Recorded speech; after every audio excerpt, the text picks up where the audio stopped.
There's no limitations on your time tonight, Okay. because I'm doing this from home. Oh, okay. This Yeah. isn't a particularly long program, so. Whoops. Okay. I need to do that. Ah, You have quite a few people registered tonight, so it should be a good crowd. yeah, I think the one I did for Robert last week was like 120 people. Yeah. That's awesome. Was that one of the morning ones? Yeah, we've been doing only morning ones with him, and I know. can't believe how many people he gets. He's so brave. I haven't been able to talk myself into it yet, but he's right. I mean, people love it. So Yeah. So we'll see. All right. Hi everyone. Thank you for joining us tonight. My name is Jessica, and I am a librarian at the Chelmsford Public Library. And I'm here with Jeff Klapes, the traveling librarian, and we're going to get started in just a moment. While you are all coming into the room, I'm just going to do a couple of announcements about some upcoming programs while we are a couple of minutes to 7. Tomorrow, we have partnered with the Tewksbury Library to present a series of talks on the Massachusetts National Historical Parks. Tomorrow, they will cover from 12 p.m. to 1 p.m. the New Bedford Whaling National Historical Park. And the title of the presentation is Stories from the Whaling Port. So that should be really interesting. That is on Zoom. You can register in our calendar. On Wednesday evening at 6:30 p.m., we are going to welcome online Jonathan Odell. And Jonathan Odell is going to talk to us about what to do when your hearing leaves you. And this is some tips and some experiences that he's had with different technologies, and what you can do to cope with hearing loss. On Thursday evening, we welcome back online Jane O'Neill with the Art on Thursdays, and she's going to talk about Cassatt and Company, the Women Impressionists. But tonight, we welcome back Jeff Klapes. Jeff Klapes is the traveling librarian. He is recently retired head of reference services at the Lucius B. Memorial Library in Wakefield, Massachusetts, and an avid traveler and photographer. He has been everywhere, and we have showcased, and he's been wonderful about creating these programs while he does it, and sharing it with us. So tonight, we are going to go to Miami. It's a great time of year for this kind of program, I think. So we'll talk about the series. Oh, sorry. This month we'll be staying in the US, just 3 hours by plane down the East Coast, visiting Miami, Florida. Known for its lovely weather and fine beaches, Miami has much more to offer, including Art Deco architecture, trendy ethnic neighborhoods, museums, and lush botanical gardens. I would love to be there, although it's getting kind of nice around here, so I can't complain. Yeah. So with that, I will turn it over to you, Jeff. Thanks so much for joining us tonight. Thanks. And because we are in webinar mode tonight, if anyone has any, if you've come to these programs before, you know how it works. If you have any questions, feel free to either pop them in the chat or the Q&A part of your Zoom program, and I'll keep an eye on that as we go through and try to answer them. But anything that we miss at the end of the program, we'll go back and play catch up and check any questions that came up that we didn't catch on the way through. So I will get started and share my screen.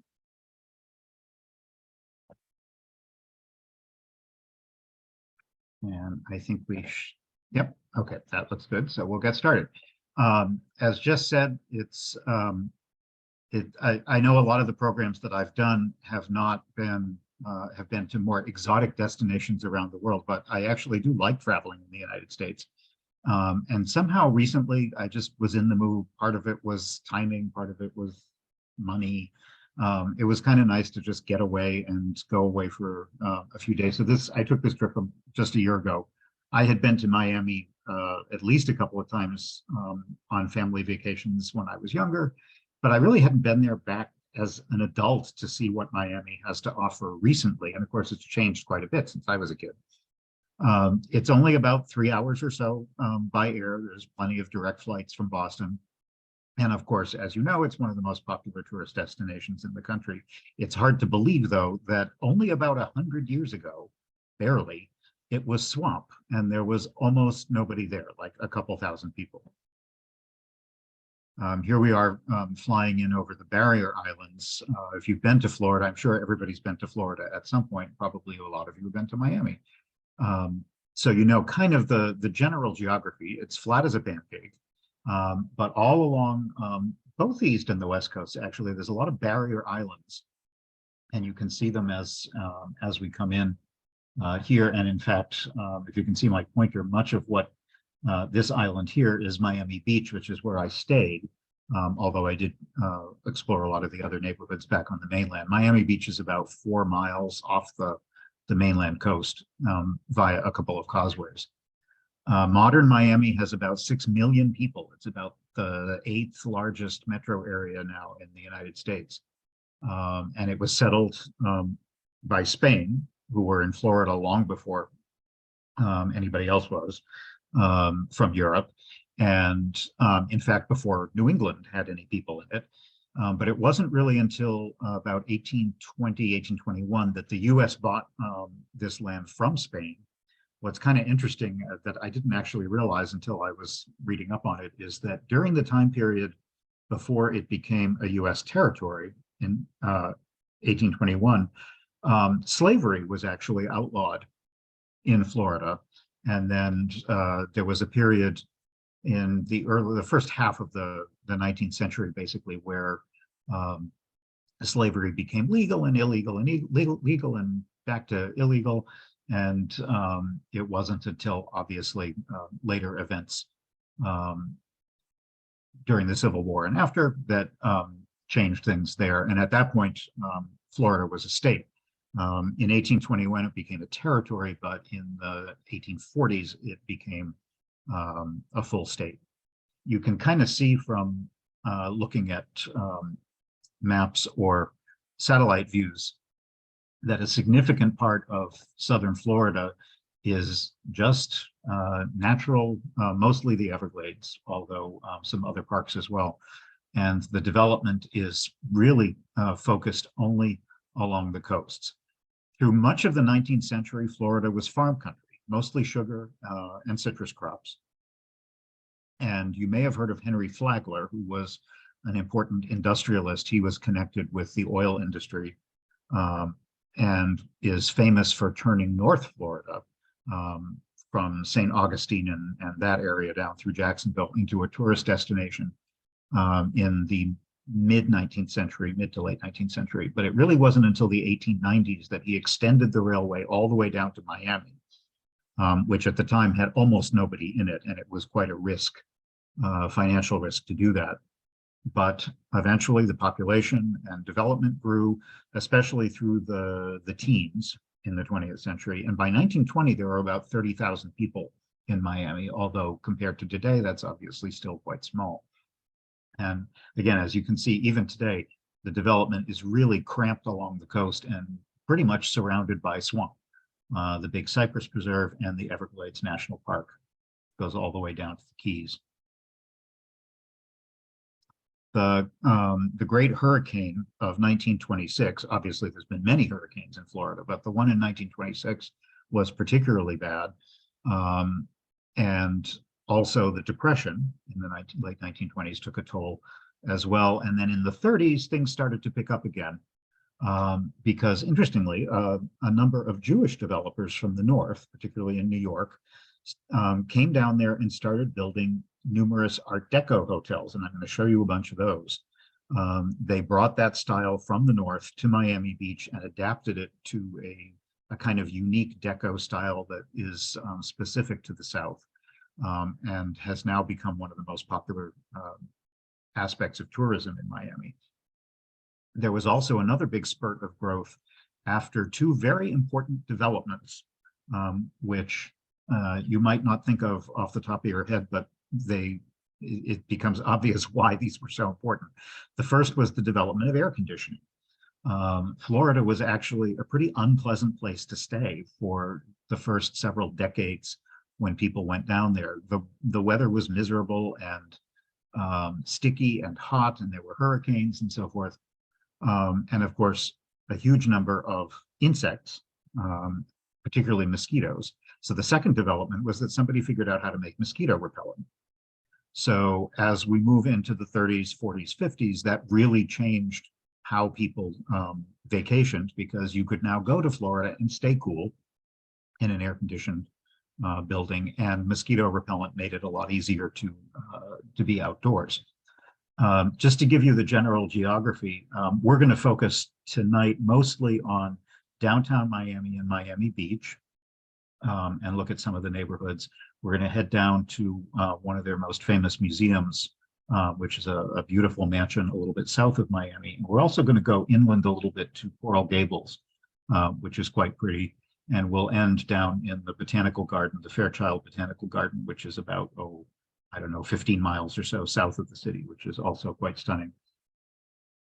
Zooming in a little bit, you can see a little bit more clearly Miami Beach and the causeway that links it back to the mainland. Miami actually has a river, believe it or not. It's not much of one. It's only, I think, 5 miles long or so. But they've, in recent years, tried to develop it as a focal point within the city, with development around it and pedestrian walkways and so forth. And of course, there's all the other islands, some natural, some man-made, around the area as well, that have development and beaches and condos.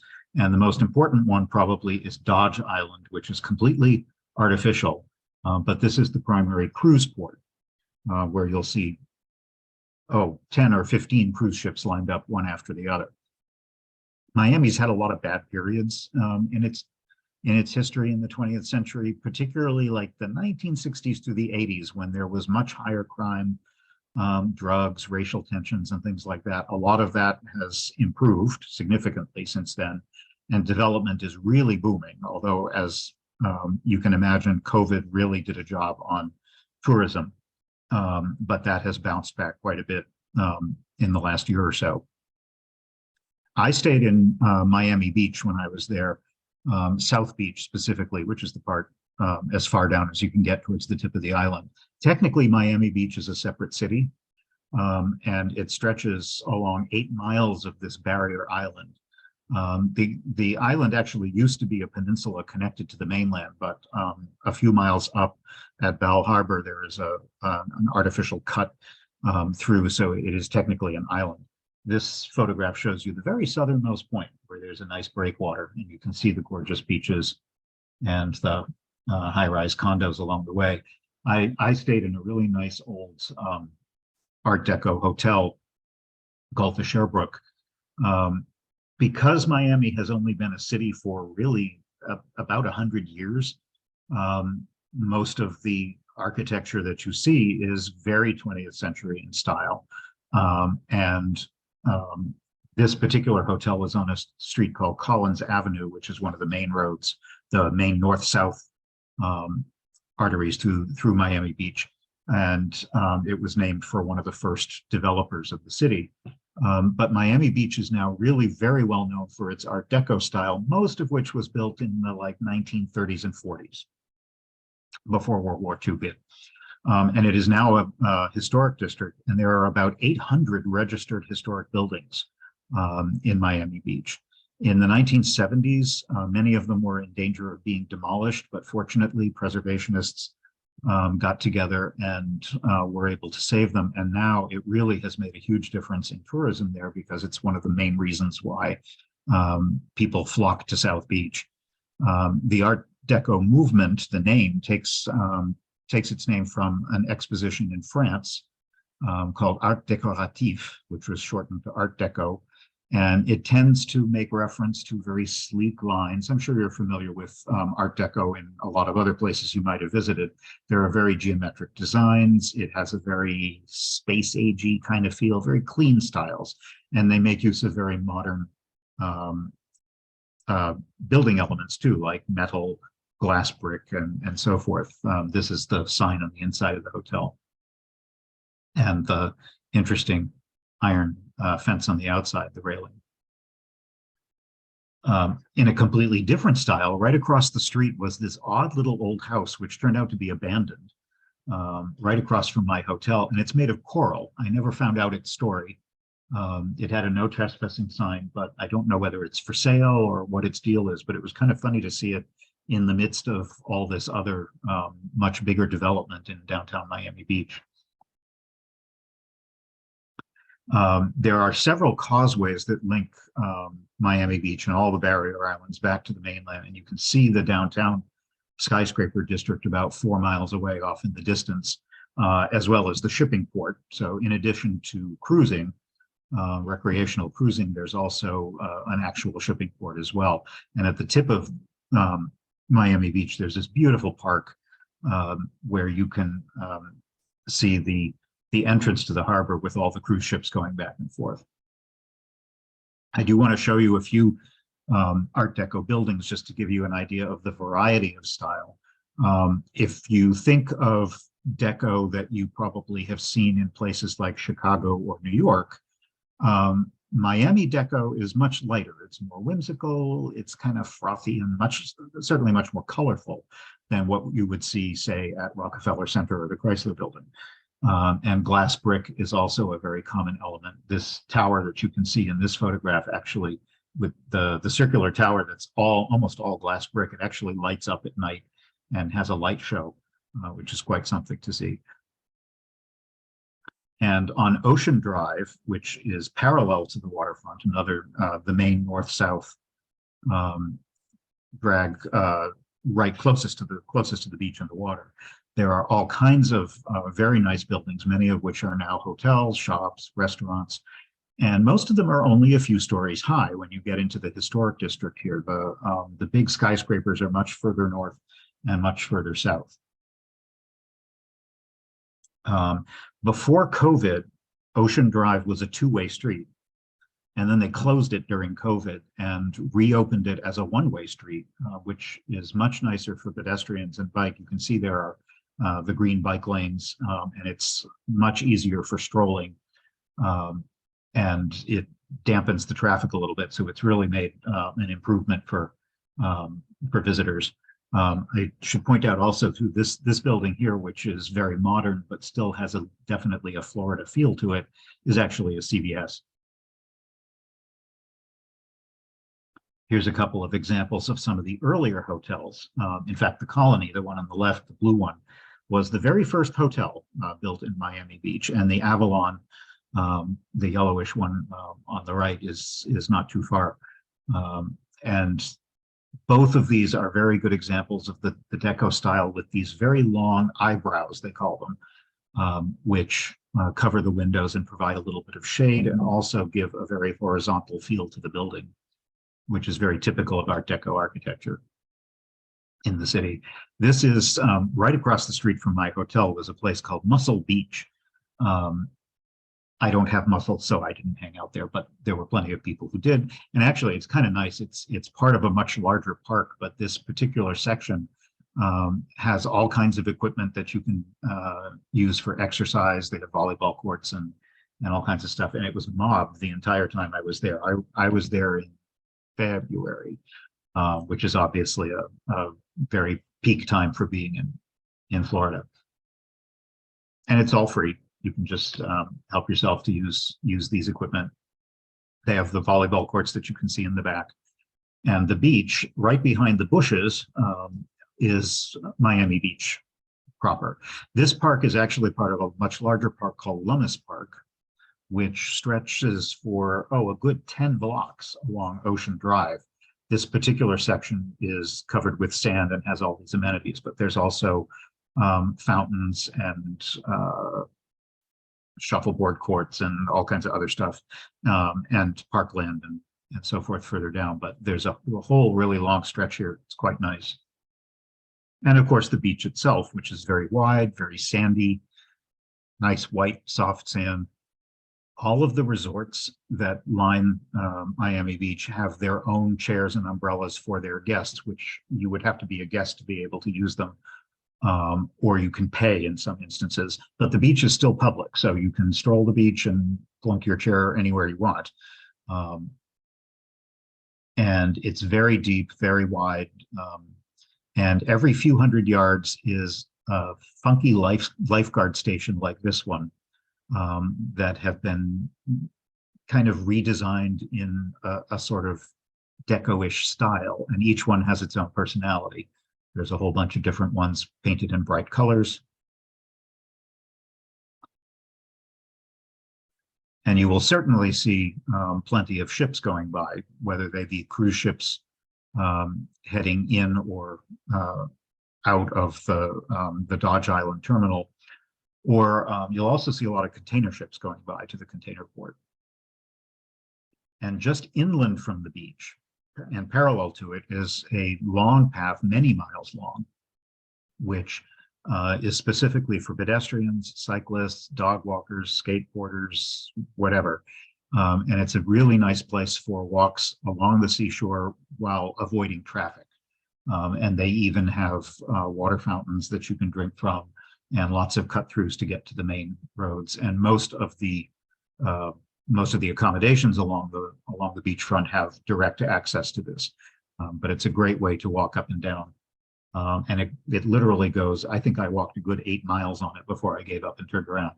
Down at the very tip of Miami Beach, you can see the South Point Park that I showed earlier, which has a breakwater, and also a very nice pier that you can fish from if you're interested, and some very expensive condos down at high rises down at the very tip. But also very nice public parks that go along the channel. And this is a great place for people to hang out late in the afternoon or the evening, because you get nice sunset views, and you can watch the cruise ships coming and going. Many of the cruise ships tend to leave in the early evening, so it's a nice time to watch them on their way out of the channel out to the open sea. You can also see the downtown skyline way off in the distance, which is pretty impressive. Here's a line, you can see a line of the cruise ships along the terminals and the skyscrapers of the downtown in the distance. And at night, it's quite impressive as well, because it's all lit up. It's kind of interesting to think that decades ago, Miami Beach was put on the map by people like Jackie Gleason, who performed there in clubs, and later on it was Miami Vice back in, I guess that was the 80s, when everybody was dressing like the guys in Miami Vice, and kind of brought Miami back into people's minds as a vacation destination. Now it's cruising and the Art Deco stuff really are the two, aside from the weather and the beaches, obviously. But the Deco historic district and the fact that it's an enormous cruise ship port has really made an incredible difference. Here are some of the ships on their way out. And they literally go right in front of the pier, so you get an excellent view if you hang out there in the afternoon. If you want, you can even try to be a little bit more zen, find your inner peace in the park like this guy. Florida, of course, is known for being a place where people retire to. And I have to admit, I was probably the only person on the plane on the way down who wasn't in college when I flew down there last year. But Miami is actually pretty diverse, and Miami Beach as well. The streets and the beaches are full of young people, and there's a very large Black community, Jewish community, LGBT community, and also the city in general, and even just Miami Beach is about 2/3 Hispanic. So it definitely is not just the old retired New Englanders and New Yorkers. There's quite a bit more going on there, and that you'll see in the restaurants and the shops and the cultural stuff. It's a very in-your-face kind of city, I find. It's loud, Miami Beach in particular. It's loud. There's a lot of muscle cars going up and down the street, people wearing amazing outfits. There's partying until all hours of the night. Nightlife is very big in Miami Beach. And there's even stuff like this. I won't even attempt to explain this. I was there more for the architecture and the nice weather. Here's another good example of one of those very long horizontal style deco buildings with glass brick and a tower that's supposed to kind of make you think of a lighthouse. And there's some others. This is the Park Central one, which has some slightly different kind of designs. Many of the buildings of Miami Deco make reference to Mexican and Aztec and other kinds of like traditional designs from other cultures, which is a bit unusual to see on sometimes buildings like this, particularly when they're in odd color combinations with pastels and so forth.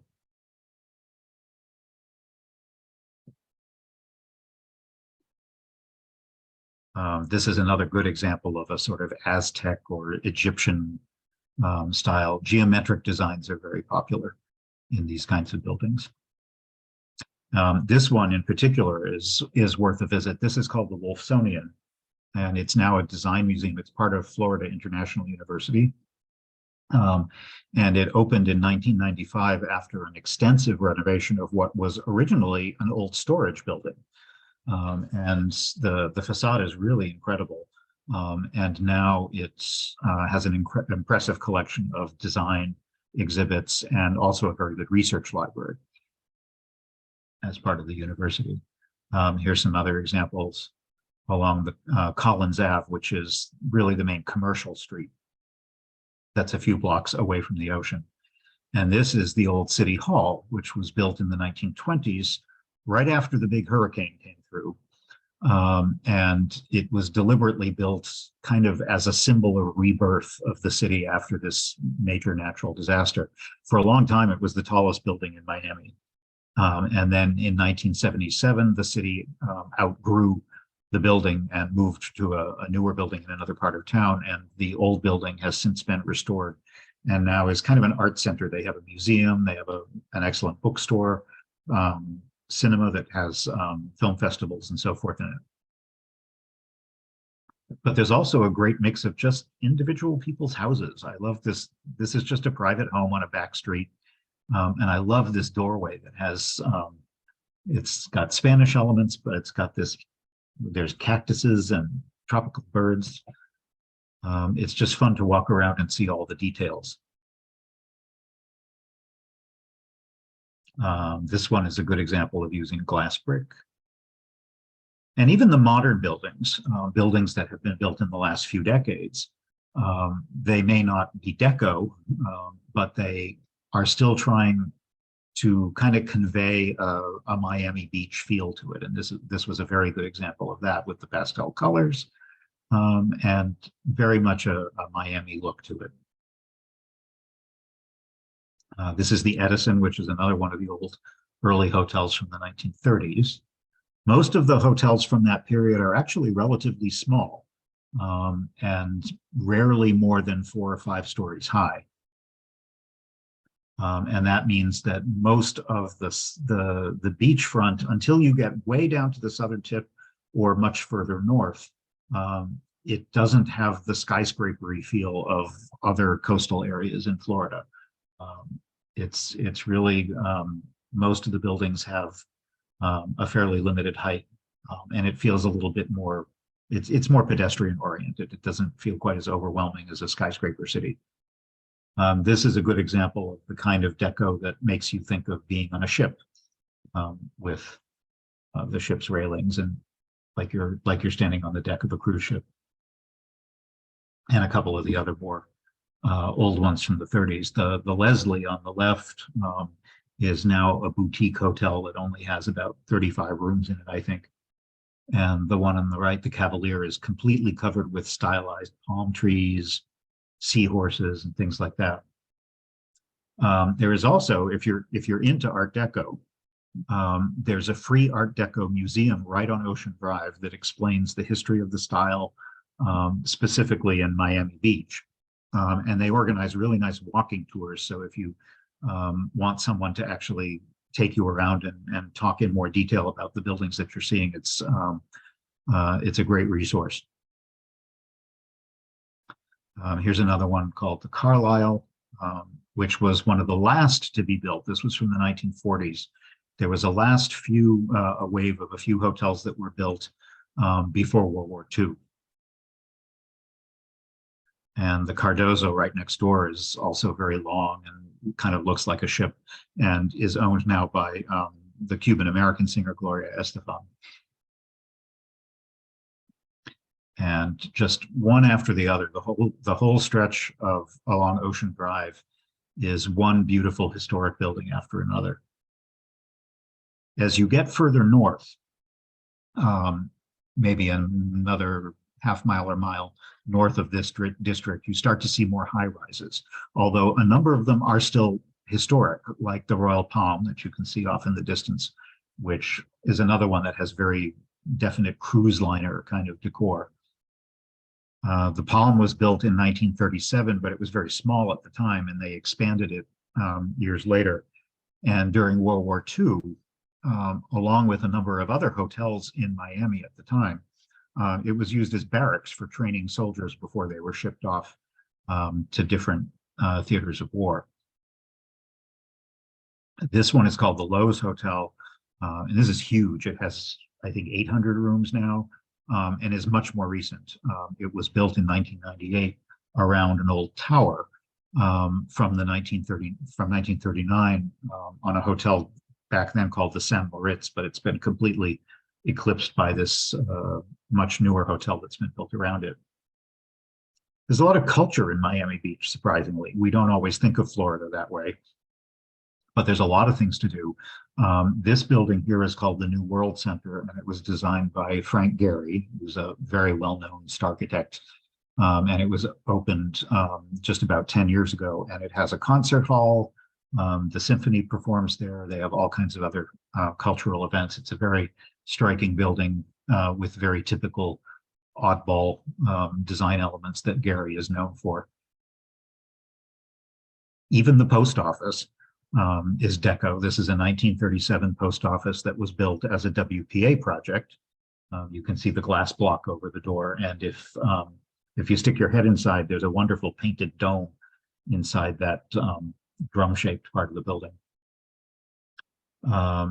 And again, referring to the Jewish community that I talked about earlier, Temple Emmanuel is an enormous building, which has kind of a weird mix of Moorish and Byzantine elements to it, and this massive copper dome.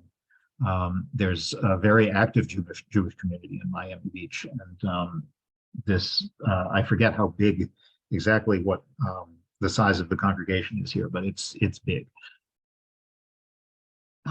And not far away is a very modern convention center. Many of the buildings I've just shown you are kind of in the middle of the long, skinny barrier island. They're a few blocks away from the beach.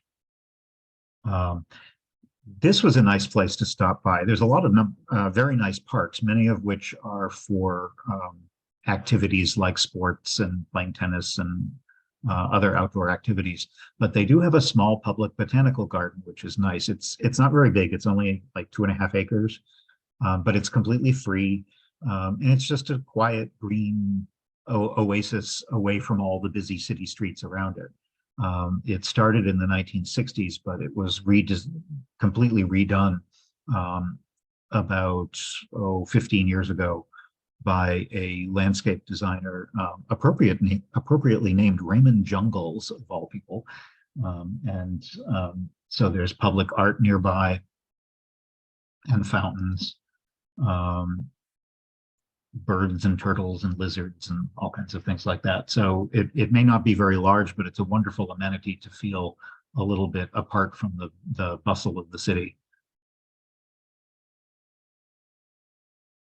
You'll see a lot of wildlife in Miami. This is the tropics after all. So it is not uncommon to see parrots flying around the city the way we would see blue jays or robins. And there's a lot of lizards and iguanas. some of which are actually invasive species, and they can be pretty big. They won't hurt you, but in fact, they'll usually run away, but they can be good sized, like 3, 4, or 5 feet long in the middle of a city park. This is another of the lovely parks called Collins Park, named after the same guy that the avenue is named after, with these immense trees. And there's also a very well-known contemporary art museum called the Bass, which has some nice art shows. And just a couple of examples of some more upscale Miami houses. Here's one in a sort of Spanish style, a very contemporary style. I was even surprised by the variety of cleverly disguised or unusual parking garages. Here's 3 examples from downtown. Parking is at a premium in Miami Beach, and I wouldn't bother to get a car unless you're going to spend a lot of time driving, because parking is very expensive there. And most of the older hotels, the ones that were built like in the 30s and 40s, the historic ones downtown, don't have parking because they weren't built with parking, and they don't have space around them. So if you have a car, you'll either need to park on the street, or you'll need to park in a garage and pay for it. I'm looking at, I should take a quick look at some of the questions and questions.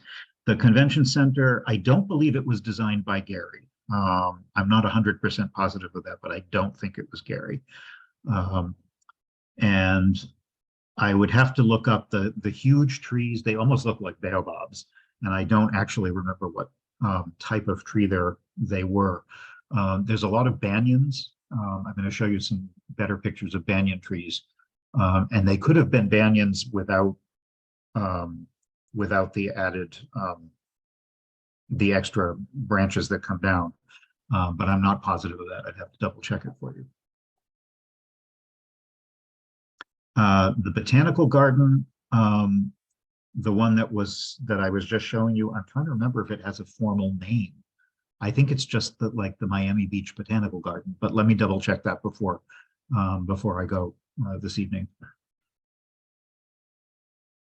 All around Miami Beach, there's a number of artificial islands that you can probably remember from the map, and they have nice residential enclaves with beautiful views.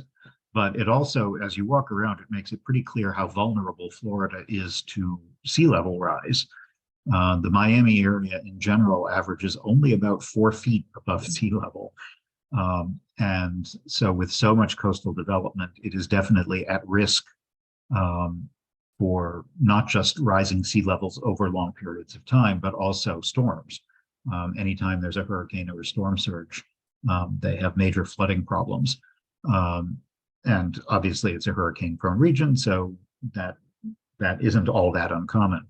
In the last century, Miami has had 16 hurricanes that did enough damage to be really major events, serious damage. And lately, they seem to be getting even more. They are taking steps to try and deal with this, but climate change and what you do with it is obviously a very political issue, and it's also very costly.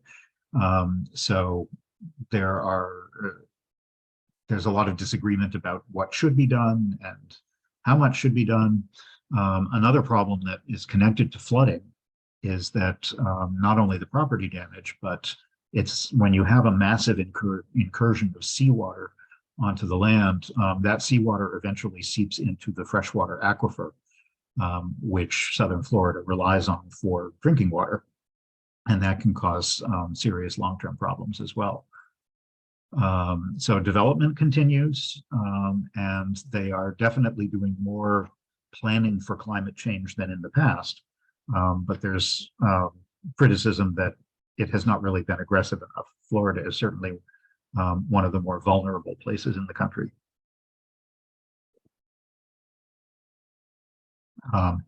But for the moment,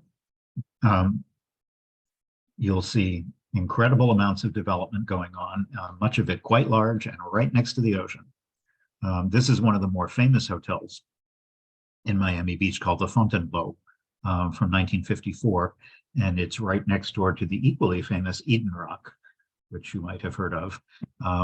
That one was designed by a pretty well-known architect called Morris Lapidus, who was a Ukrainian Jew who came to the US when he was very young. And he became known for a very kind of pop culture theatrical style. And he was one of the first architects to really push a style that eventually became known as Miami Modern. And it kind of succeeded the Art Deco style in the decades after World War II. So it's not specifically Deco, but it has a very distinctive look to it that you can definitely tell it's Florida, and it makes use of bright colors and the kind of modern space-agey elements that were popular in the 50s and 60s.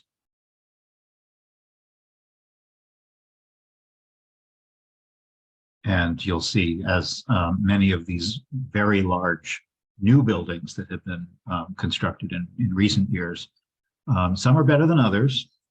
Most of them are white, which is kind of good because it means that there's a sort of consistency to the skyline, which gives it a more unified look. But as you can see, there's an incredible amount of high-rise residential building going on.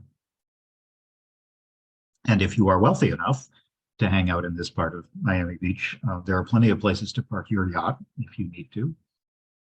In fact, maybe right across the street from your hotel. But you do have to be careful. I noticed a lot of signage educating people about manatees, which are endangered now in Florida, mainly because of habitat loss. These are very slow-moving sea mammals, vegetarians, and they tend to kind of work their way through a lot of the swampy areas eating underwater vegetation. But because of pollution from a lot of boats and development, and also boating accidents, they're very slow. So it's not uncommon for boats to whack into them and cause serious injuries or death. And in fact, although they are now protected, and they've done a pretty good, there's a campaign to educate people about how to avoid them and help protect them. Even so, in 2021, more than 700 manatees died as a result of pollution or accidents, which is about 1% of the total population, which may not seem like much, but if that happens every year, that's a significant problem for these animals. Miami Beach comes completely alive at night with these wonderful tropical evenings and tons of partying. As I said, it's a very young destination. Here's one of the resorts along Ocean Drive where you can ensconce yourself in one of these little pavilions with pillows and all your best friends and drink in comfortable luxury.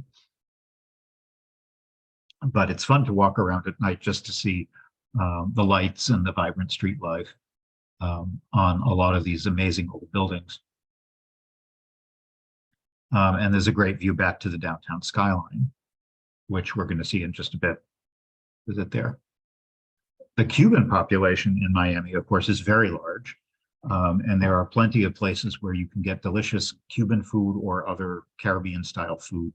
And there's lots of outdoor dining, which is hardly a surprise. And I happened to be there kind of when COVID was still, the Omicron variant was still kind of going around. So it was nice to be able to be eating outdoors.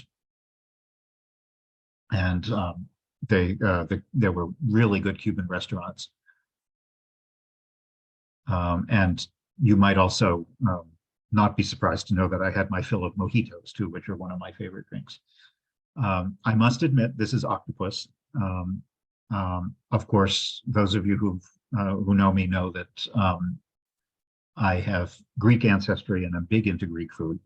And I will say that Cuban octopus is not as good as Greek octopus, but it was still really, really good. I wish I had had time to explore the neighborhood of Little Havana. If I had a couple of extra days, I would have been able to do that. Little Havana is west of downtown, and it's the focus of the Cuban community in Miami, and has the greatest concentration of Cuban stores and restaurants and cultures. I've heard it's getting kind of touristy, but still, it's apparently well worth visiting. There's also Little Haiti, which has a Haitian population, and north of downtown, which I drove through but didn't have time to spend time in, is an area called Wynwood, which is a kind of up and coming, trendy urban arts district. So if you have time and are interested in things beyond just the beach and the sun, these are really interesting neighborhoods to explore, beyond just the fun and sun on the beach.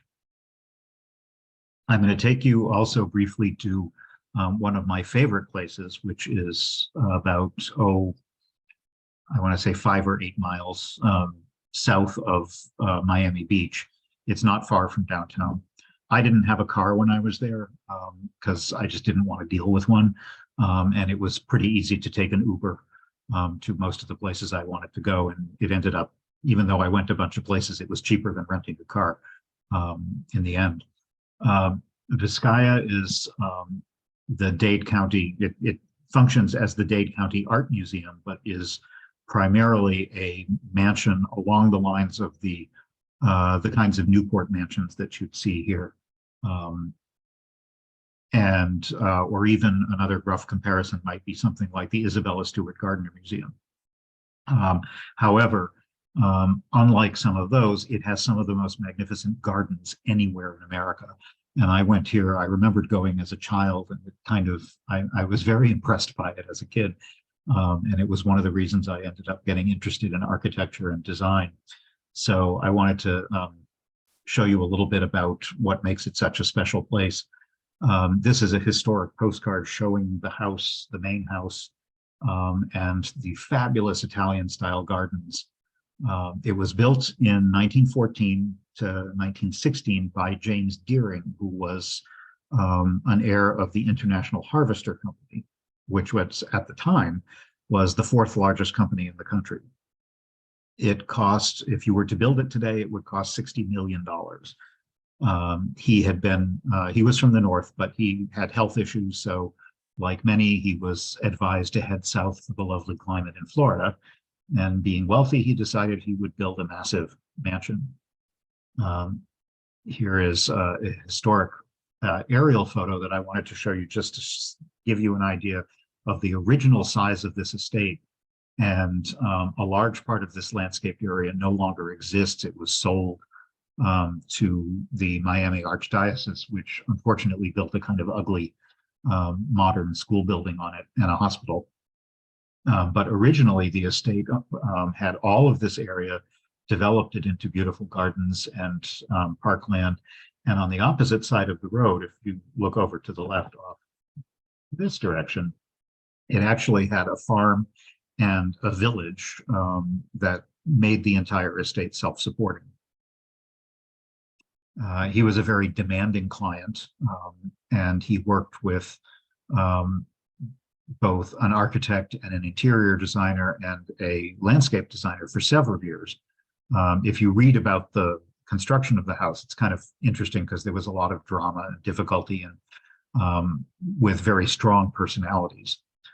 Deering was in the same crowd with John Singer Sargent, Isabella Stewart Gardner, Marion Davies. He definitely traveled in those kinds of wealthy and celebrity circles. Although he himself was actually kind of quiet. The house was built in a very Italian Baroque style, with some other things kind of mixed in. And essentially it's a large square with an open courtyard in the middle. But if you are interested in interior design and architecture and painting, it's a spectacular place to visit. There are a number of different period rooms with pieces that he collected from all over Europe, as well as things that were built specifically for the house. Here are the entrance halls and just some of the details of the interior. This is a reception room built in a French style.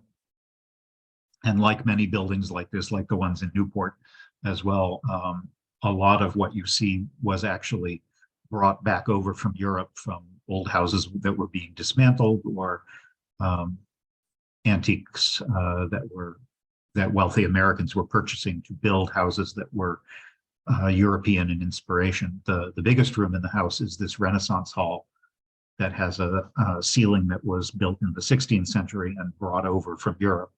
And way in the back, you can kind of see there's a pipe organ that is built into the wall, into an Italian altarpiece from a church, from a 16th century church. And the entire room was built around this massive Renaissance fireplace. Three sides of the house have open loggias, which, given the climate, were very desirable because you want to have access to the ocean breezes. And this one, which is on the east, overlooks the bay, Biscayne Bay, and has a model of Ponce de Leon's ship suspended from the ceiling. The ship and the seahorse were symbols that Deering chose as the symbol of the house, so you'll see them in various places throughout. And there's beautiful marble floors, and this incredible courtyard, which is 60 feet square and has this gorgeous fountain from the 17th century.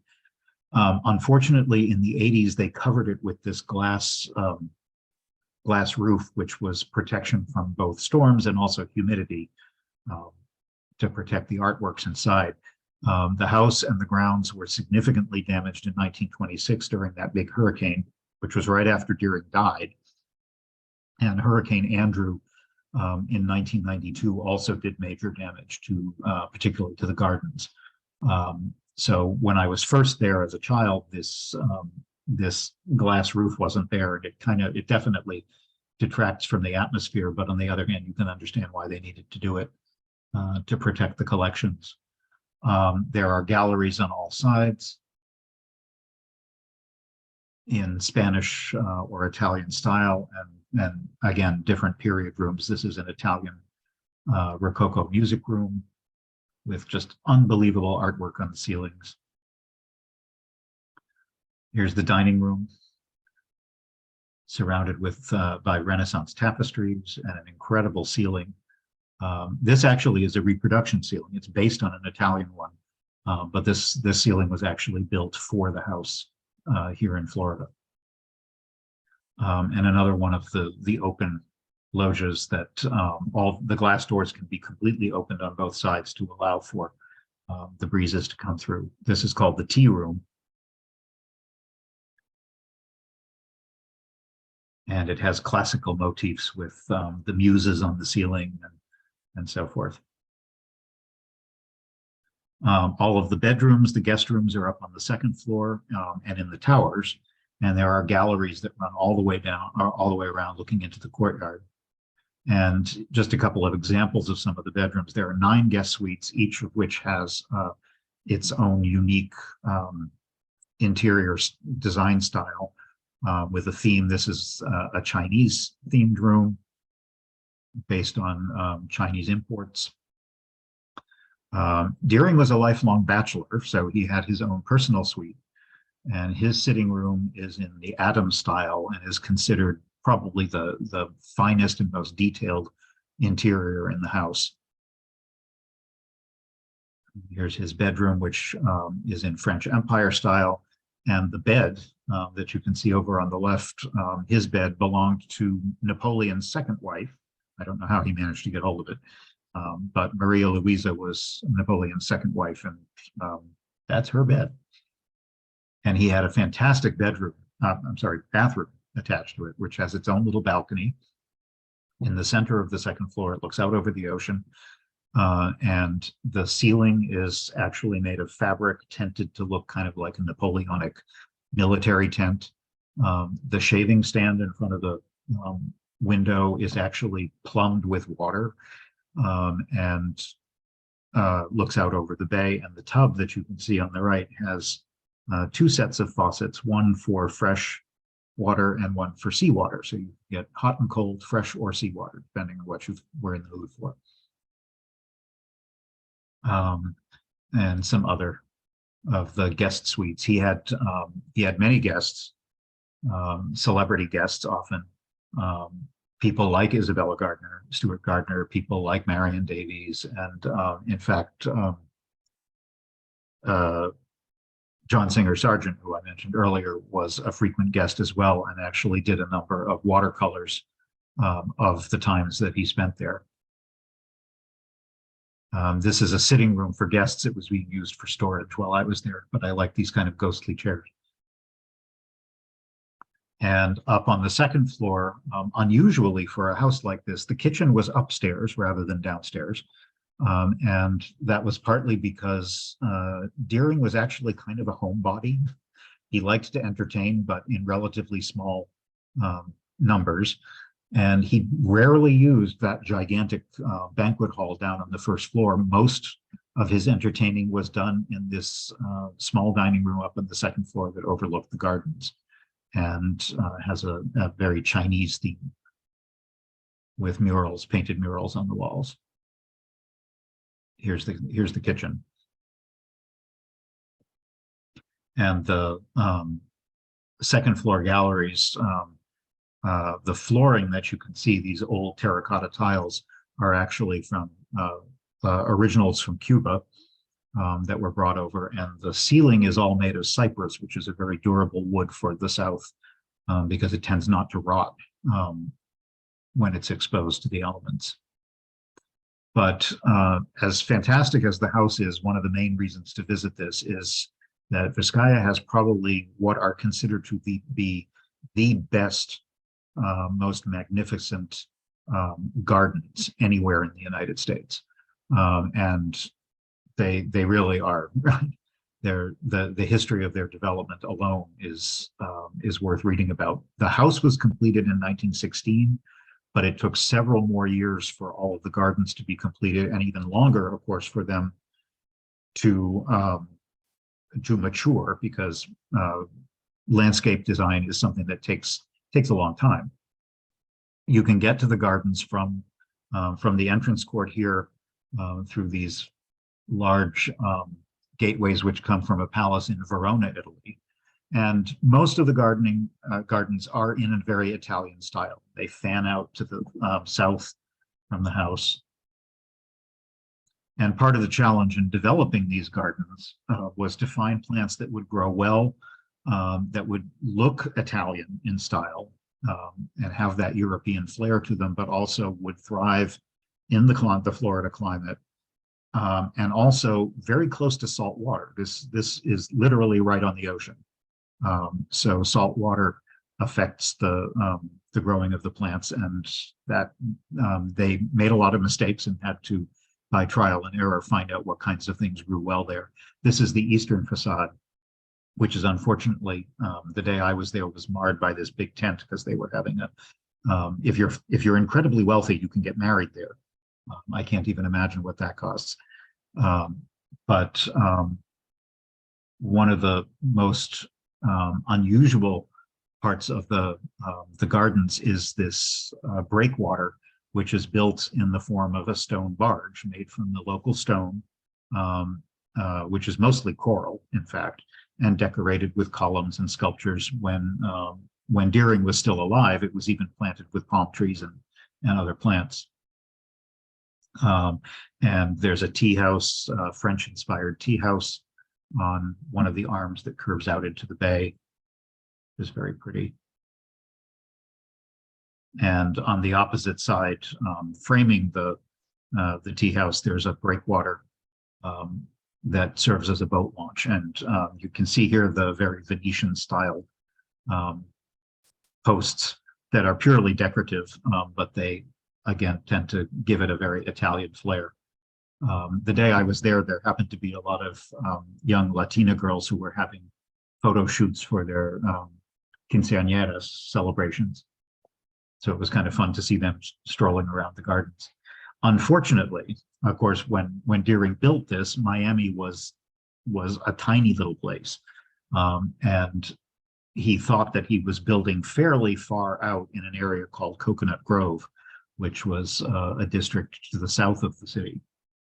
And of course, as a century has passed, and now there's a lot more development. So, unfortunately, from certain perspectives, you lose the beautiful isolation of being in a gorgeous mansion in the jungle.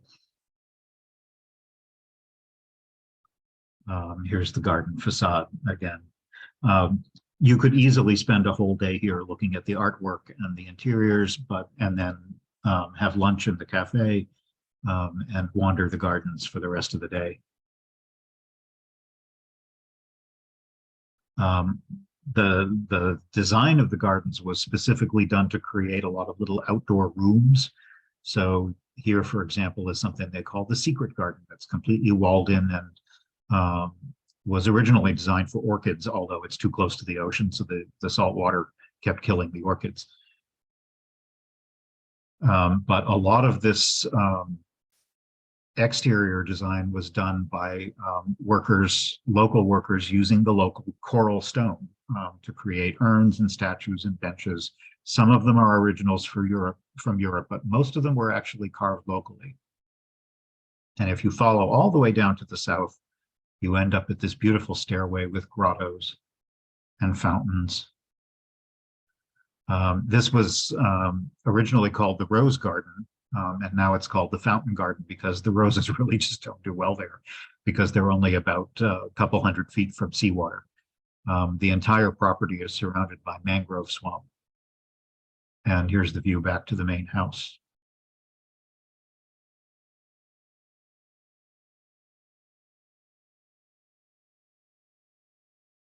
And at the far south of the gardens is a mound, an artificial mound that they built and planted these trees. And the house that you can see here called the Casino, which is Italian for little house, not a gambling casino, used to look out over an enormous lagoon that was all landscaped with hundreds of planted palm trees and boat moorings and so forth. And unfortunately, that part was sold off. That was the part that was sold off to the Catholic Archdiocese. So the property really ends there at this point.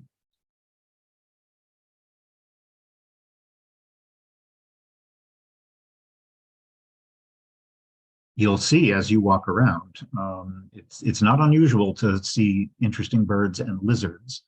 The little one on the left is a native lizard, but the big one on the right, the kind of mean-looking iguana, is actually not native. This is a good example of one of the invasive species which have taken over southern Florida, mainly because they were purchased as pets and they escape and then they breed in the wild. And so now there's actually a lot of iguanas in southern Florida. This is the more demure north side of the house that's not as elaborate, but there's a very nice gift shop and cafe and an orchid garden there. And an unusual feature is this delightful swimming pool, which is part indoors and part outdoors. I couldn't get a decent photo of the inside, but just so you can see, this is the elaborate painted and shell decorations on the inside. Through those arches, and then you can swim both inside and outside from the basement of the house. Moving back towards the center of the city, I did want to show you a little of downtown Miami because a lot of people don't think to go there because you want to spend all your time at the beach. But it's more interesting than you might think, and it has a skyline that definitely rivals many of the other cities in the country. The most notable new addition I found was this is a residential tower called 1000 Museum, that being the address of the building. And it was designed by an architect called Zaha Hadid, an award-winning Iraqi architect. And she unfortunately passed away in 2017, but her firm is still building projects around the world in her very distinctive style, which tends to be very organic and with lots of curves and flows. This is a very fluid looking building. It's 62 stories high and has really expensive condos in it with amazing views of Miami. But it's quite striking. There's even a swimming pool at the top.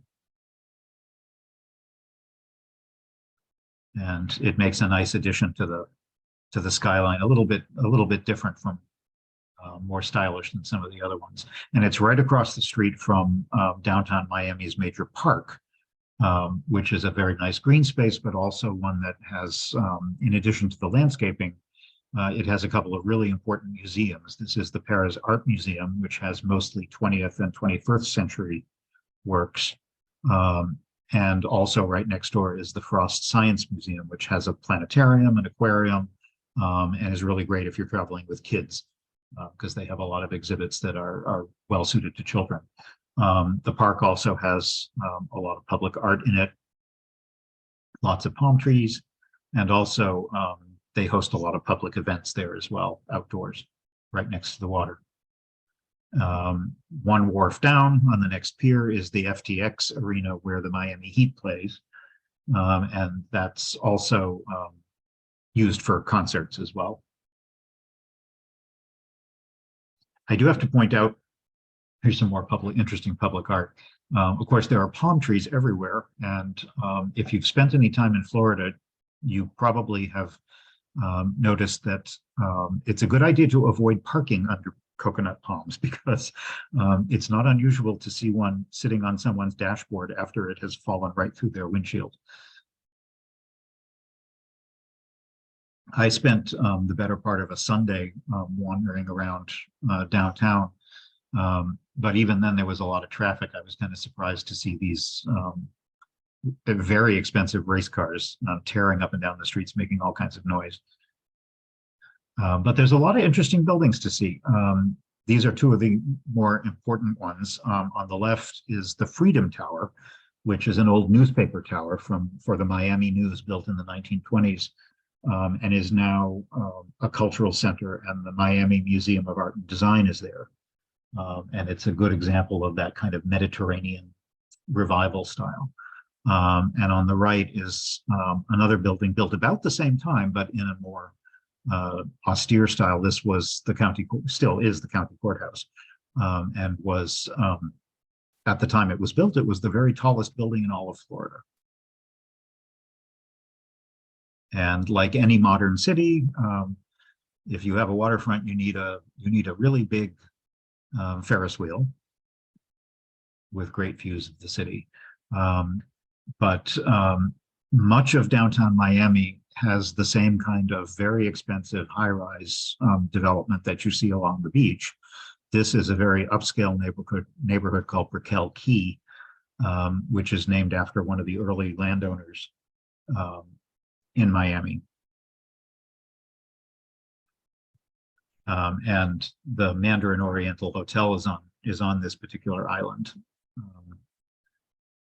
And I actually took this picture to show you this really annoying advertising billboard boat that cruises up and down. There were quite a few of these, and I found them really annoying, because you're sitting enjoying the beach or enjoying walking along the waterfront, and then you'll see this barge that basically is nothing but an electronic billboard flashing in your face. I found them kind of irritating. But this whole area is just full of high-rise developments. But perhaps surprisingly, Miami actually has a pretty good transit system. And this, in fact, is a view looking north downtown from the monorail system that runs completely free through most of the downtown area. There is a much more extensive commuter rail system throughout the area, but the downtown monorail actually covers quite a bit of the downtown area and is totally free. I was minding my own business walking down the street, and in the parking lot of a bank, I heard something crowing at me, and I turned around and saw this rooster staring at me. I thought that was just kind of strange to see in the middle of a city. And there are some old buildings, very nice old buildings downtown. This one is an old arcade that was built in the 1920s. Was intended to be the base of a big tower skyscraper, but the economic crash during the Depression canceled those plans. So the only thing that's left is the shorter building. And I thought it was kind of interesting that the symbols on the building are actually the same as the ones the old European style ship, and also the seahorses, which are the same symbols that were used at Vizcaya, the mansion we were just visiting. But it turns out they have absolutely nothing to do with each other. It's just coincidental. I wondered if James Deering had something to do with this building, but he didn't. Here's another wonderful historic building that's been very nicely restored. And the old Baptist church from the 1920s, which is currently under renovations. There's a lot of inequality in Florida, and you really see it in Miami. This is a homeless camp right across the street from the public library. They have an excellent public library, but the neighborhood is not so great. And this is one of the modern metro stations with a big residential tower looming over it. And right next to it, this old building that looks like it belongs in Venice is the old Salvation Army building. And if you pivot a little bit, you get a better view of the very modern transit complex. And the metro is very extensive. This shows it going over the Miami River, which I mentioned earlier. It's only like 5 miles long, but it's really, they've done a nice job of building development and pedestrian promenades and that kind of thing. So you can stroll the Riverwalk for quite a distance and admire the views. Here's one of the tiny little monorail cars that will whiz you around this. They have 3 interconnecting loops that will zip you around the city with nice views and totally free. This was kind of an interesting twisty building, not really downtown, it's a little further south. But it's like you took a skyscraper and kind of twisted it 90 degrees. And some other examples of the downtown district. I definitely would not feel comfortable living in one of the top floors of this tower. I don't love heights, and I definitely don't think that would be a place where I'd want a condo, no matter how much it costs. Here's a better view just looking over. If you travel across the causeway, the MacArthur Causeway is what goes back to Miami Beach over Biscayne Bay. You get a very nice view of the skyline, and also an excellent view of all the cruise ships that are lined up along Dodge Island, which is right next to that.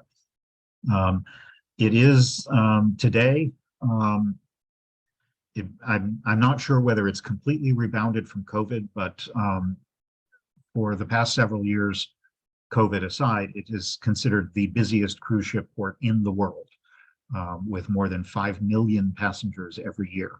COVID, of course, has changed that.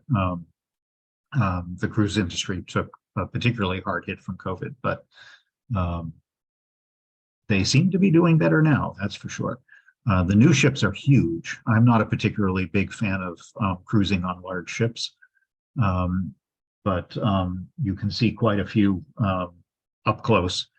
And the one on the left, the Oasis of the Seas, I think is one of the larger ones cruising now. It has room for 6,000 passengers and is 1,200 feet long. I should have found an image that compares one of these to the Titanic, because when you see the size of the original Titanic ship from 100 years ago and compare it to modern cruise ships, it looks like a bathtub toy. It's really, it's quite an amazing difference. You know, these are the size of downtown skyscrapers with 15 or 16 stories high. A number of the cruise lines along here have their own dedicated terminals specific to their cruise line. And a lot of the new ships have like 15, 17 decks above the waterline with water slides and rock climbing and zip lines and you name it. Even here, you can see some of the these water slide tubes that you can go down several stories.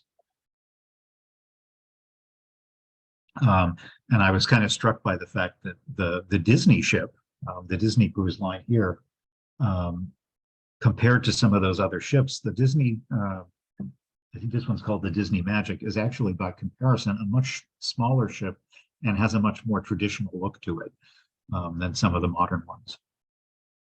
Boating is big, obviously, all over Florida. And if you're there and just want to get out on the water, you can take speedboats like this, which will bounce you over the waves. If that's not your speed, I noticed you can actually take this kind of motorized tiki bar that will just float you around the harbor and serve you mojitos.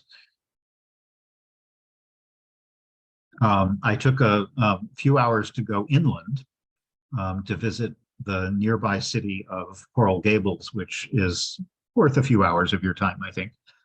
It's a completely separate city, about 50,000 people, and it's southwest of Miami proper. It's not terribly far from the airport, and it's quite affluent, and it has some very beautiful buildings, partly because of the history of its development. It was established in the 1920s as a planned community, deliberately with a Mediterranean style theme. So it has very strict zoning and a very distinct look to the public amenities, the streets, the public buildings, and so forth. The statue on the right, which I realized if you look at it from the side, it looks quite rude. He's actually holding a parchment. That's not what you think it is. He's holding a scroll. And that statue is of George Merrick, who founded the town. And he stands in front of the city hall, which is this nice Renaissance-y revival style building. And the downtown district, which is called the Miracle Mile, was established after the Second World War to kind of spiff off the downtown and make it like a destination with quaint shops and elegant plantings and so forth. So it's full of beautiful palm trees and pedestrian areas, public artwork. They have these fun, snazzy crosswalks, artwork hanging from the trees. But even just strolling around the city is very pretty because much of the buildings, even these relatively modest row houses, are built in a very distinct Spanish Mediterranean style. And most of the big intersections in the city have these beautiful fountains in Spanish style with sculptures to mark major points in the town. And there's a big public golf course. Golf is obviously very big in Florida. And these were some of the most amazing banyan trees I saw anywhere in the area. They're huge. Banyans are a kind of tree that has multiple trunks, and as the branches spread out, they drop additional trunks down, which serve as props to hold up the tree. And they're absolutely enormous in size. Here's a close-up. They're actually a kind of fig tree, and they're originally native to India, not Florida. But a single tree can grow to an immense diameter, even though it's made up of all these different trunks. And just some typical Spanish-style homes throughout the city. This one is a little museum. This is where Merrick actually lived, the founder. He lived for a time here in Massachusetts in Duxbury on the South Shore, but when he was 12, he moved to Florida, and this was his childhood home, which is now a museum. As he got older and more wealthy and involved in various activities in setting up Coral Gables, he was also instrumental in setting up the University of Miami, which is a major part of Coral Gables today. A lot of the streets have Spanish names, and there are these cute little corner street signs. which we can't really do here because in the winter they'd get buried in snow, but that isn't a problem when you're in Florida. And it really feels like a world apart, even though you are remarkably close to the airport. It's a very nice, wealthy, peaceful place to be. This was unfortunately closed when I was there too for maintenance. This is called the Venetian Pool, and it has to be probably the most elegant municipal pool anywhere in the United States. They were cleaning it while I was there, but it's a very popular attraction in Coral Gables. It has a cafe and all these Italian-style buildings. It was originally a rock quarry for the kind of coral rock that you see in a lot of the buildings, and was fed with spring water from an underground aquifer. It's even today it's criticized because they drain it and refill it every single day, which is kind of mind-boggling. And of course, that's an immense amount of water, which you wouldn't think Florida can afford. But hey, this is Coral Gables. But it has come under some criticism for being rather profligate with the use of water. This is a plaza in the city named for De Soto, the Spanish explorer who was really the first European to explore the mainland of the southern US, as opposed to people like Columbus, who never actually found the mainland. They were wandering around the Caribbean, thinking they were on the other side of the planet. But there really is some beautiful houses and an interesting church too. This is you would never guess this is a congregational church.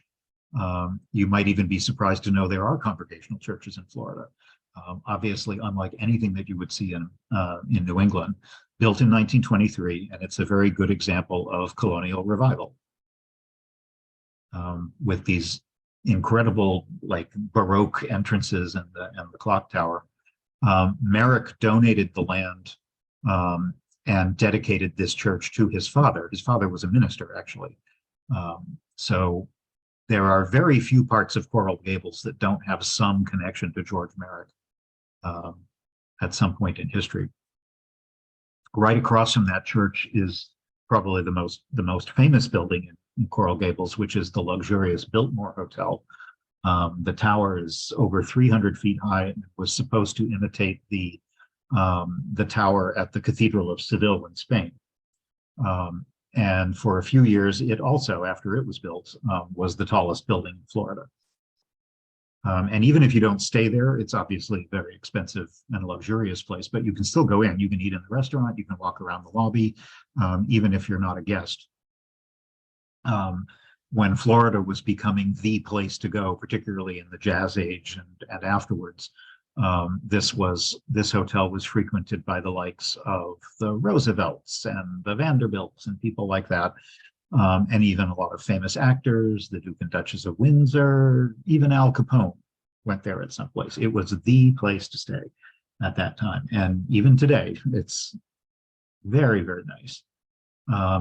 But like a lot of other hotels in this area during World War II, just like the others, it became a military hospital. So it was kind of interesting to see how World War II really changed even this. You wouldn't think Florida would have been so affected by things on the other side of the world, but of course it was. The modern contemporary hotel also has a spa and a conference center off to the side, and a huge golf course. They have an 18-hole golf course, and you can it's right out the back.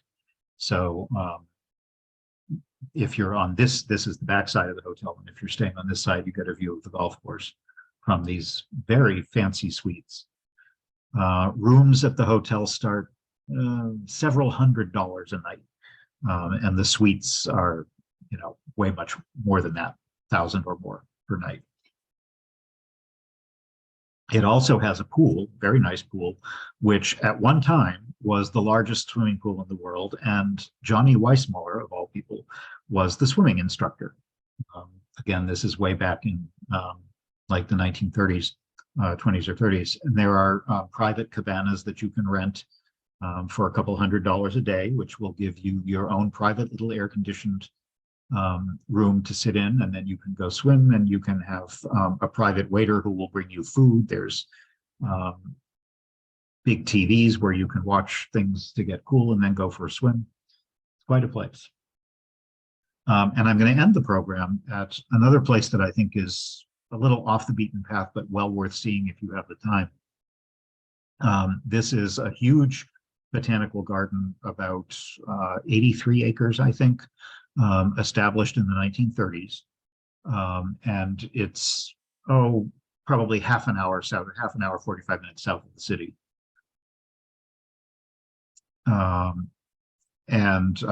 Right down the coast. And it's a magnificent place to just stroll around if you are at all interested in tropical gardening and botany, because they have examples of all kinds of exotic trees, flowers, and other kinds of plants from around the world, not just Florida, but all over the world. This is a K-pop tree. The gardens are divided into different geographical areas, so that you can see there's a Madagascar area, an African area, a South African area. In particular, there's a very good collection of rare palm species, unusual species of palms, kind of like the odd-looking one here that almost looks like it would get up and walk away. It was started by two guys. One was named Robert Montgomery, and he named it for his friend David Fairchild, who was an avid plant collector, and had traveled the world bringing back specimens from all over the place. So there are lakes, and I think, if I'm remembering correctly, there were 700 species of trees that you can see in different places in the park. There are lots of trails to explore. If you're not up for walking in the heat, you can take little golf carts around. They have a little train, or you can just walk. And there's also significant bird life. It isn't a zoo, but it would not be unusual for you to see native wildlife, particularly birds, the occasional alligator. I got lucky and saw this wonderful woodpecker up close. And they have a really nice feature called Wings of the Tropics, which is a butterfly house that has hundreds of butterflies, mostly from Central and South America, that you can walk around, and you can see them up close.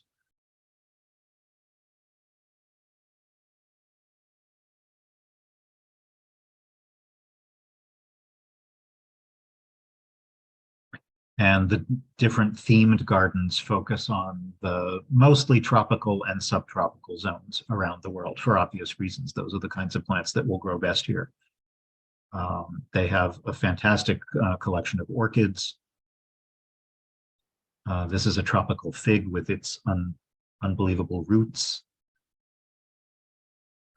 They also have a beautiful section of bromeliads. Those are the kinds of plants that live on, they grow on another plant, like a tree, and collect their moisture directly from the atmosphere, usually through fog and mists and condensation on their leaves. They even have a garden completely dedicated to African and Madagascar plants and trees as well. And I thought my favorite part was there's a 2-acre tropical garden, rainforest, but it's outdoors. What's interesting is it's the only such forest in the continental US.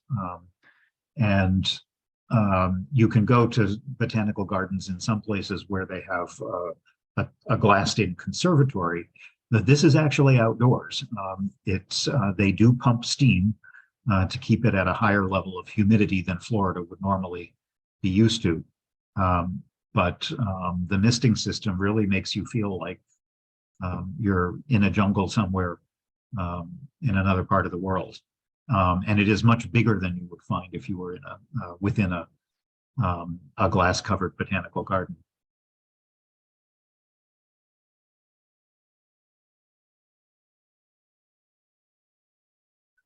This on the left, this is an unusual baobab tree. And they also have some permanent displays of the famous glass artist, Dale Chihuly, who you might have seen a few years ago.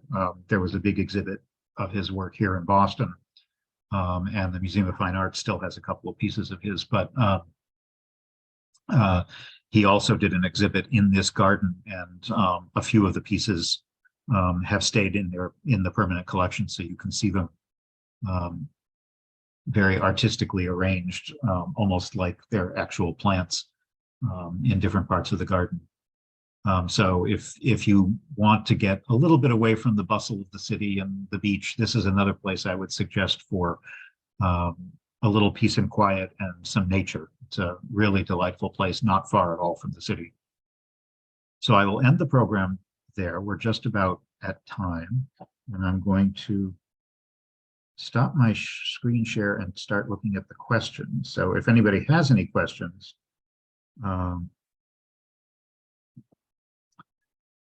that you haven't put in the chat, let me think. What am I thinking?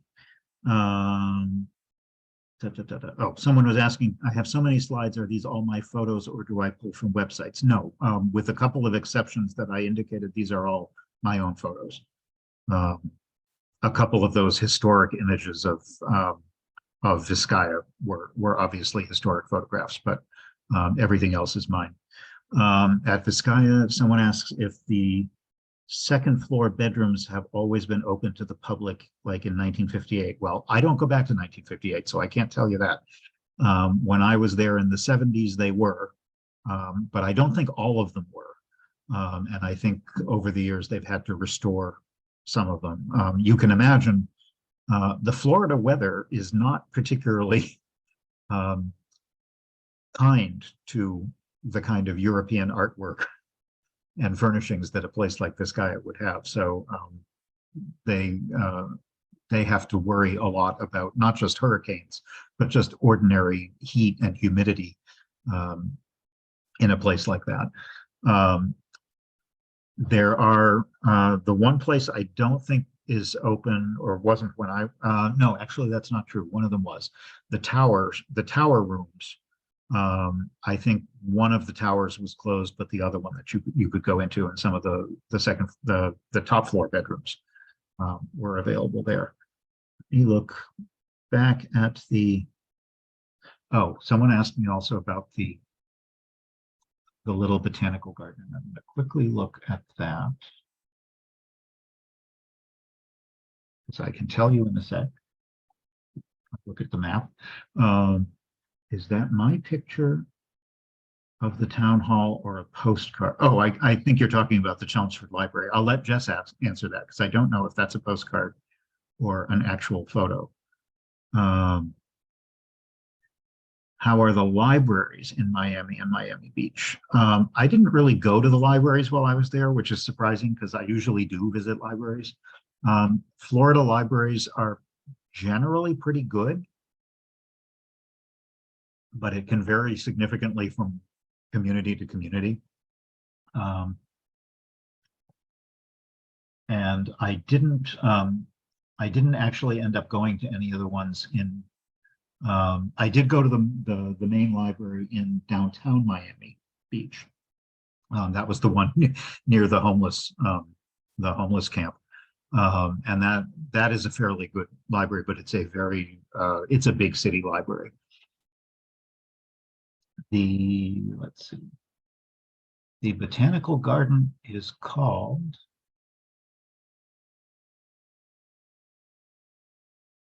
where is it?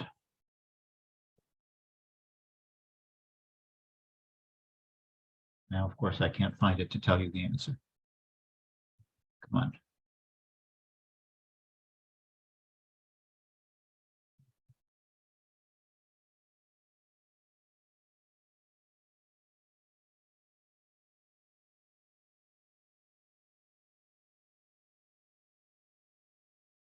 Isn't that awful? I can't find it. Oh, here it is. It is the Miami Beach Botanical Garden. It's right next to the convention center, not far from Dade Boulevard. So it's kind of on the north. There's a couple of different causeways that go across, and it's there's the bridge that goes closest to it is the one called the Venetian Causeway. And so it's a little further up from the MacArthur one that goes down to the southern tip of the island. Are there any walking trails? Well,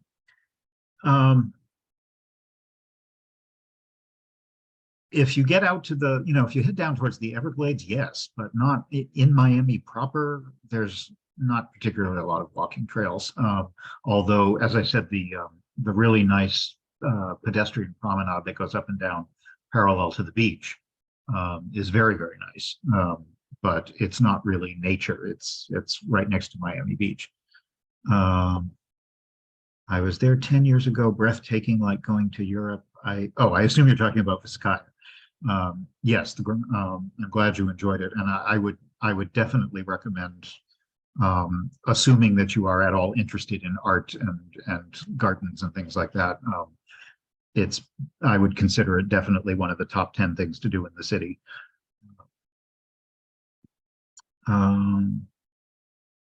What are my favorite places to visit in the US? I would say outside of New England, I think I like the Pacific Northwest, any place that's a national park. I'm big on the outdoors. And I've liked a lot of the more old historic cities like Savannah and Charleston. And I actually was in St. Augustine a couple months ago, which was my first time in North Florida. And I really liked St. Augustine. I thought that was a lot of fun. New Orleans, places like that.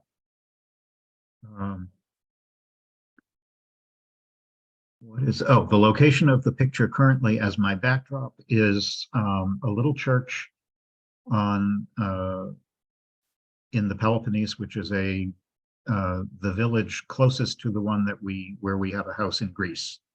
I'll be going there in a couple of weeks to spend some time, and that's what it looks like. It's really nice. I like it even better than Florida. So I think I hit all the questions. I will put, if I missed anything or if you have any additional questions, I am going to put I just popped my email into the chat, so do feel free to send me questions or comments if you think of something later. I'm always happy to talk to people that way. And I don't believe Jess has not returned. So I don't know. I know we don't have a specific next program planned, but I know we're looking at something probably in May. And we haven't scheduled. Oh, here's Jess. So, hi, Jeff. Sorry, I just overheard you saying. No, that's okay. Yeah, I don't think we have anything scheduled yet on the books, but we're going to work on it very soon. We will definitely talk about that, and you will hear publicity from the Chelmsford Library about whatever upcoming programs there are. I don't think I have anything coming up. I've been doing them at other libraries as well, but I don't have anything scheduled until I get back from Greece, which will be in May. So that will be the earliest that there would be another program. Yeah, that'll be great. And thank you so much for your time tonight. And thank you all so much for, I saw there was a ton of questions in the chat. I've been on another meeting at the same time, but I've been sort of half listening and it sounded excellent. I can't wait to watch the recording, and I will send out the recording to all of you tomorrow as soon as I get it downloaded. Oh, so I just noticed someone says, oh, sure. Can you do a presentation from Greece? I don't know if you mean a presentation about Greece. I can do that. Can I do a presentation from Greece? Probably not. One, I'll be on vacation. Yeah. Two, and two, the bigger issue is that we're in the middle of nowhere and the Wi-Fi is so it's also 7 hours different. So it would be yeah, I'm not doing a program at 4 o'clock in the morning. Sorry. No, it's like, but I will be happy to do something when I come back. No problem, because I mean, but all of the programs that you do on Greece, it makes us feel like we're there with you anyway. And I will so be happy to do it again. I think there might be a couple of Greece ones that we haven't done yet, so we'll. I we'll actually look have at a that. couple of new ones that I'll Oh, talk yeah. to you about at some point. So yeah. Awesome. All right. Great. Well, thank you. Thank you all so much. And thank you, Jeff. Thanks for having me, and I'll see you next time. See you Good next night. time. Good night.